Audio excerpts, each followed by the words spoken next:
Maka ketika dia berbicara tentang satu tema tertentu, itu dikupas habis oleh Gus Baha. Dan itu saya wah ini amazing betul. Kayaknya saya harus berlabuh pengembaraan saya kayaknya ke beliau lah, ke Gus Baha ini yang saya lihat sangat luar biasa dan bisa kita jadikan panutan, dan ini sangat menginspirasi saya. Suka share ceramahnya Gus Baha itu di grup-grup jihadis.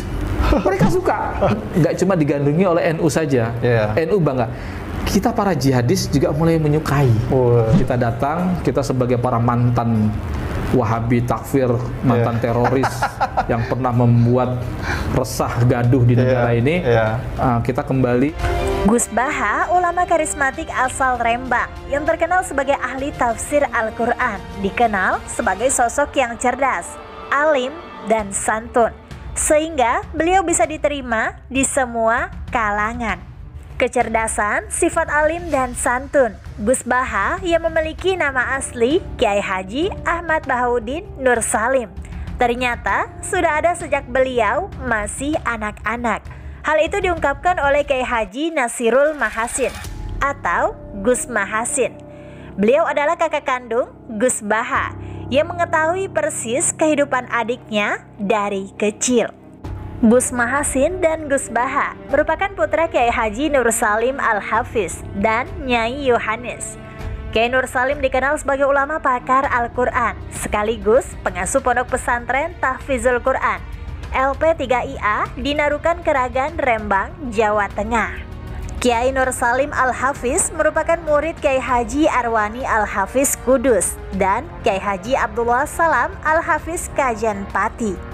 Gus Mahasin merupakan putra sulung Kiai Nur Salim, sedangkan Gus Baha anak ketiga dari 9 bersaudara. Gus Baha yang merintis karir di Yogyakarta dengan kajian-kajian khas ala pesantren mendadak viral.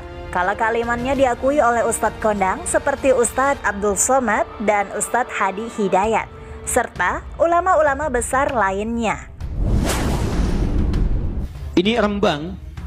Pak Bupati, ini kita bersyukur ini. Di Rembang itu ada manusia Quran yang tidak banyak dikenal orang. Itu kalau Bapak Ibu tanya tentang fikih-fikih dalam Quran, itu beliau luar biasa itu. Namanya Gus Baha. Gus Baha. Kapan-kapan kalau ada pengajiannya, hadiri pengajian beliau.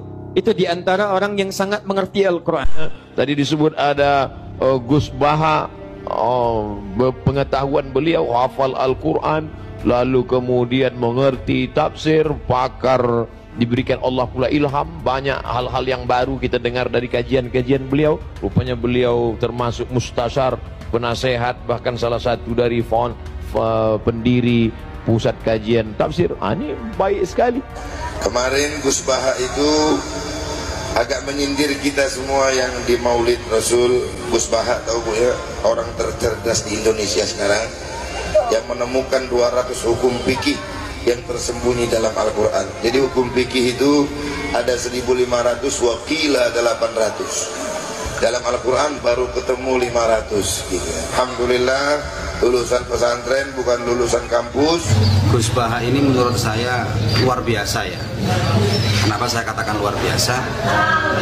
Orangnya hafal Quran, orangnya ahli tafsir, orangnya ahli fikih. Menurut saya jarang-jarang loh ya orang yang ahli tafsir, ahli fikih, ahli tasawuf lagi, thariqah. Ini jarang-jarang menurut saya orang seperti ini. Gus Baha itu termasuk orang alim, beliau itu orang alim yang luar biasa. Kesederhanaannya, coba lihat, karena sering lihat kesederhanaan pakaiannya beliau. Dengan kesederhanaan berpakaian, pakai peci biasa, bahkan kadang beliau miring, kelihatan rambutnya begini. Tapi beliau itu gudang ilmu dan beliau tafkir, seorang pemikir. Itu Gus Baha. Keilmuannya tidak diragukan, luar biasa. Dan dibalik keilmuan beliau yang tinggi, beliau memiliki ketawaduan yang luar biasa, tawadhu. Terus kadang juga bercandanya aja ilmu. Itu Gus Baha. Bercandanya itu ilmu. Bercandanya aja ilmu. Apalagi ketika beliau serius dalam mengajar. Banyak kiai-kiai nggak bergelar Pak di Jawa. tapi ilmunya ngelewatin kita yang bergelar. Benar nggak? Kenapa? Mereka ngaji. Jadi ilmu itu di mana aja yang penting ngaji. Ada gurunya, ada muridnya, ada kitabnya, ada mulazamahnya, ada konsekuensi dalam waktu, disiplin.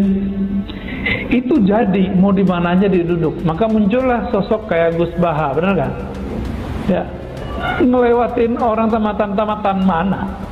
Profesor doktor aja bingung sama dia kok dia bisa ngomong begitu.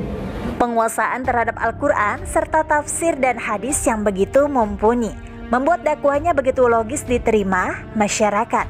Meskipun berpenampilan sederhana dengan pakaian khas santri pondok pesantren dengan sarung dan peci hitamnya, Gus Baha nyatanya sering diajak diskusi dengan para profesor atau ulama-ulama mancanegara. Ketekunannya mengabdikan diri untuk agama tanpa pernyataan-pernyataan yang menimbulkan kontroversi membuat Gus Baha cepat dikenal banyak orang. Ketika sebelumnya dakwah pesantren kurang begitu diminati kaum milenial, Gus Baha membawa sesuatu yang baru dengan kajian yang moderat ala pesantren yang mengedepankan akhlak dan menghargai perbedaan sebagai sebuah keniscayaan. Baginya, kebenaran tidak perlu diomongkan dengan serius dan ngotot, karena akal sehat pasti akan dipaksa menerima kebenaran, karena kebenaran itu mudah diterima.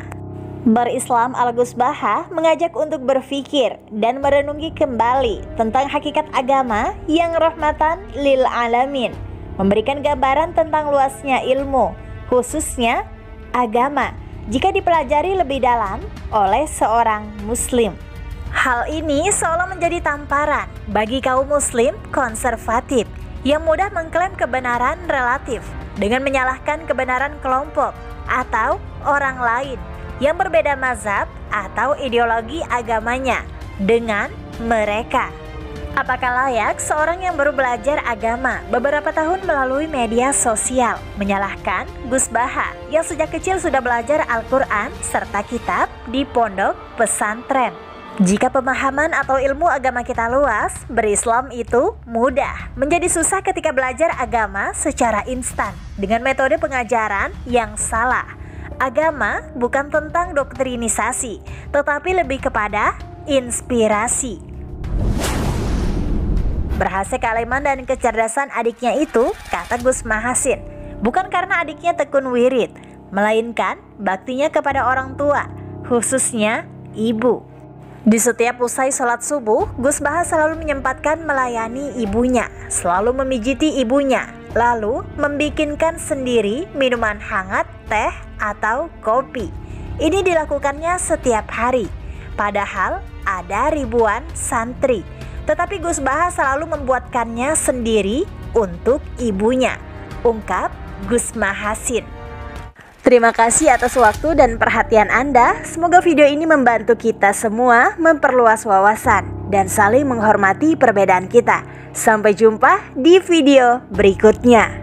Like postingan ini jika bermanfaat. Kalau setuju, tulis di komen ya. Dan jangan lupa subscribe-nya serta share ke teman kamu biar pada tahu. Wallahu a'lam bishawab. Wassalamualaikum warahmatullahi wabarakatuh.